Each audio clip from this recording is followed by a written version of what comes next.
Et salut, alors dans cette vidéo je vous propose qu'on voie ensemble tous les points importants à propos des acides bases. Donc tout ce que je vais vous lire c'est extrait de ma fiche, donc enfin c'est ma fiche en fait, donc si vous voulez télécharger, vous pouvez la télécharger, le lien est dans la description.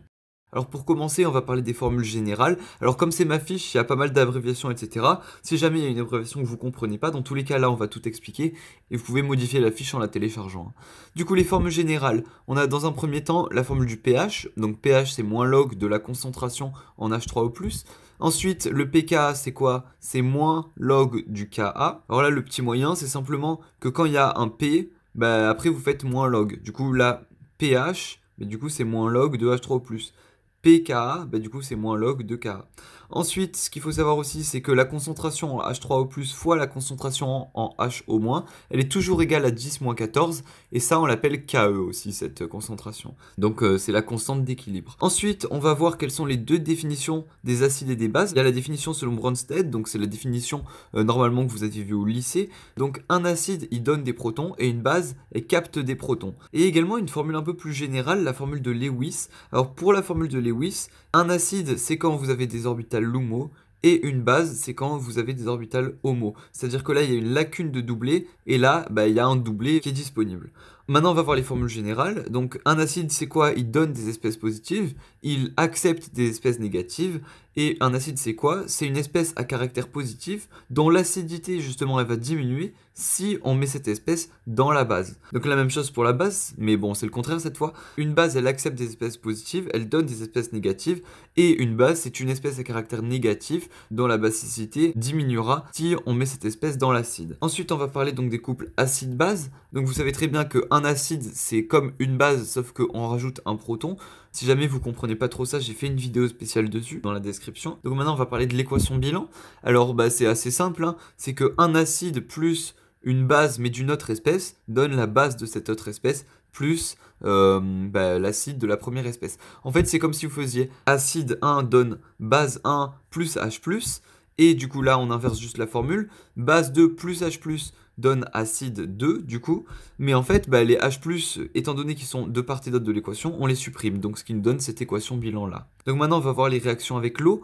Donc pour un acide, il y en a deux en vrai de réactions avec l'eau, mais j'en ai écrit qu'une ici. Alors là simplement H2O, bah, du coup il va gagner un proton, donc H3+, et AH il va perdre un proton, donc A-. Encore une fois, si vous comprenez pas cette histoire de protons et tout, vous pouvez aller voir la vidéo précédente. Ensuite du coup pour la base, bah, c'est à peu près la même chose, sauf que bah, on est dans un cas basique. Du coup, la base, elle va gagner un proton, donc ça va donner BH+, et l'eau, du coup, étant donné que celle-ci gagne, bah, l'eau, elle va perdre un proton, et du coup, bah, ça va nous donner HO-. On pourrait l'écrire aussi OH-, si jamais vous comprenez mieux.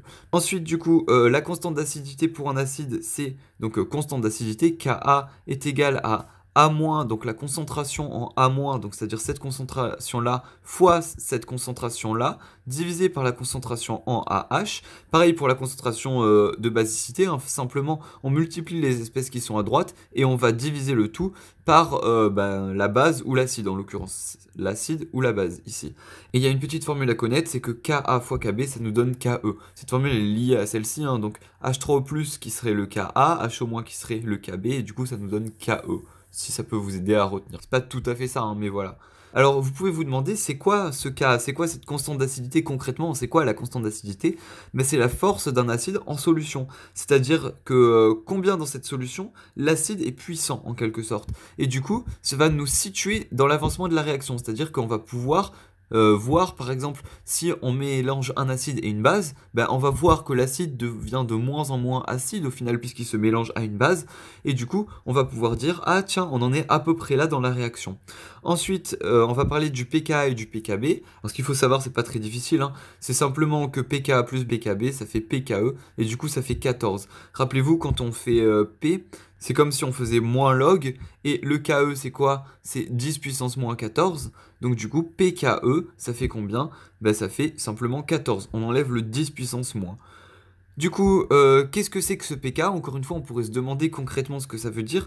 Bah, simplement, c'est le Ka, mais qu'on exprime à l'échelle logarithmique. Par définition de la formule qu'on applique en fait. Parce que rappelez-vous, pK c'est moins log de Ka. Donc c'est le Ka, mais à l'échelle logarithmique, et on inverse le signe aussi. Pour un acide fort, qu'est-ce qui se passe? Le Ka va augmenter et le pK va diminuer. Donc si le Ka augmente, forcément le pK diminue, hein, parce que rappelez-vous, dans la formule, il y a moins log, du coup le signe ne va pas être le même en fonction de si on a K ou pK, et pour une base forte, du coup le Kb va augmenter, donc au fur et à mesure de la réaction, et le pKb par définition va diminuer.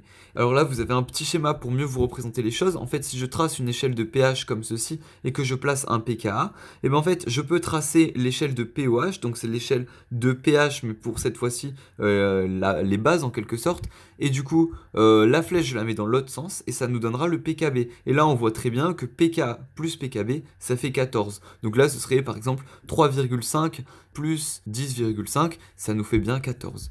Du coup, ça c'est peut-être un peu pour être plus visuel. Ensuite, on va parler de la prédominance cette fois-ci. Alors la prédominance c'est quoi? C'est pas très difficile. Quand vous avez par exemple un acide, donc vous tracez cette échelle de pH comme ceci, donc la flèche vers la droite, on va de 0 à 14. Ensuite ce qu'on va faire c'est que, alors vous êtes d'accord que pour le pH, si on parlait de l'eau, alors le pH pour l'eau, vous êtes d'accord que l'eau elle est acide si le pH est plus petit que 7, donc ça veut dire que H3O+ prédomine, et elle est basique si le pH est plus grand que 7, donc HO- prédomine. Donc ça c'était juste voilà pour vite fait que vous voyez par rapport à l'eau, mais pour toute autre espèce, ce qu'on va faire, c'est qu'on va placer le pKa sur cette échelle de pH, et ce qui va se passer, c'est que tout ce qui est avant le pKa, bah, ça veut dire que c'est l'acide qui prédomine, et tout ce qui est après le pKa, ça veut dire que c'est la base qui prédomine. Donc l'acide qu'on note H3O+, et la base qu'on note HO-. En fait, du coup, ce que vous pouvez faire, c'est que vous pouvez, pour vous souvenir que H3O+ est à gauche et que OH- est à droite, vous rappeler par rapport à l'eau, tout simplement. Alors du coup, si par exemple mon pH, il était égal à 2, par exemple, si ici c'est 2, hein, mettons, et ben du coup, ça veut dire que là, ce serait la base qui prédomine. Du coup, la formule réelle, en fait, on met plus 1 ici, on met moins 1 ici. C'est pour laisser une petite incertitude, en fait. Voilà, parce qu'au milieu, on dit que c'est égal. En fait, là, j'ai marqué strictement plus grand, strictement plus petit. Et du coup, si c'est compris entre pKa-1 et pKa+1, il y a un mélange entre les deux, on va dire ça comme ça. Donc on peut prendre un exemple, hein. Si vous êtes pile ici, le pH il est plus grand que le pKa, mais étant donné qu'il est très proche, bah, on va dire que c'est pas non plus la base qui prédomine totalement, il reste encore de l'acide en très grande quantité. Ensuite on peut parler des oxoacides. Alors j'ai fait une vidéo spéciale, donc je vais pas m'éterniser là-dessus, d'ailleurs il y a encore les traces de cette vidéo ici. Du coup bah allez voir cette vidéo, encore une fois elle est dans la fiche ou dans la description. Alors maintenant, on va s'intéresser un peu à tout ce qu'il faut savoir. Alors moi, c'est ce que j'ai trouvé pertinent de mettre, donc que je savais pas vraiment où mettre, donc je l'ai mis ici, j'ai tout mis. Donc l'acidité, c'est quoi? Elle dépend de la stabilité de la base conjuguée, et elle dépend également de la polarisation de la liaison. C'est-à-dire que plus on a quelque chose qui est relié à H qui est polarisé, et plus l'acidité augmente. Donc là on a F3C COH et là on a H3C COH. Donc vous êtes d'accord que le seul truc qui change là c'est le F et là c'est le H. Et ben pourquoi est-ce que cette molécule là est plus acide que celle-ci? Ben tout simplement parce que la liaison FH, donc là on a F3 et là on a un H, hein, la liaison FH est plus électronégative que la liaison HH. Ensuite, un hydrogène acide, c'est quoi? Vous pouvez voir ce terme des fois, moi ça m'avait perturbé au début. C'est simplement un hydrogène qui est collé à un oxygène, par exemple CO comme ceci et OH. Donc tout simplement, ce qui se passe, c'est que cet hydrogène-là, il est acide. Mais par exemple, alors je fais une molécule qui n'a aucun sens, mais là je rajoute un H comme ceci. Et ben cet hydrogène-là n'est pas acide. Pourquoi? Parce qu'il n'est pas lié à un O. Là on a OH, donc c'est acide. Là c'est pas acide. D'ailleurs, c'est ce qu'on montrait dans les oxoacides, hein. On séparait OH de O. Pourquoi? Parce que OH c'est simplement ce qui fait l'acidité et le O tout court c'est autre chose. Alors du coup, ça ce serait l'hydrogène acide et ça ce serait rien. Ensuite, une molécule acide c'est quoi? Ben, c'est une molécule qui a une liaison polarisée. Donc on en a parlé ici, hein, c'était exactement ça.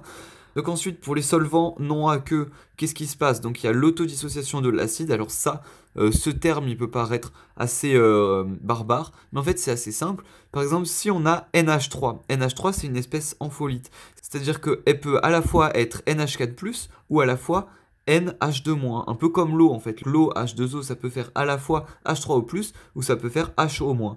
Et bah du coup, ce qui va se passer, c'est que si vous faites 2 fois cette espèce, et ben elle va donner donc son acide plus sa base tout simplement. Et donc là, par exemple, NH3 dans un premier temps, si on le considère comme une base, et ben, il va créer cet acide-là. Et dans le deuxième temps, étant donné qu'il y en a 2, on pourra le considérer comme un acide et il créera cette base-là. Parce que rappelez-vous, c'est acide qui donne base et base qui donne acide à chaque fois. Et ensuite, la dernière chose à savoir, donc c'était le tableau exactement que vous avez vu dans la vidéo des oxoacides, sauf que ben, là je l'ai un peu complété.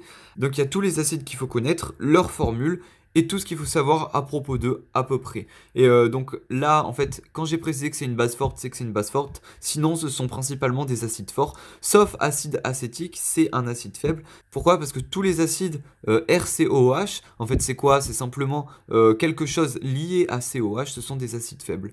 Donc si cette vidéo vous a intéressé, n'hésitez pas à lâcher un petit like. Vous pouvez évidemment télécharger cette fiche, hein, et nous, on se retrouvera dans une prochaine vidéo.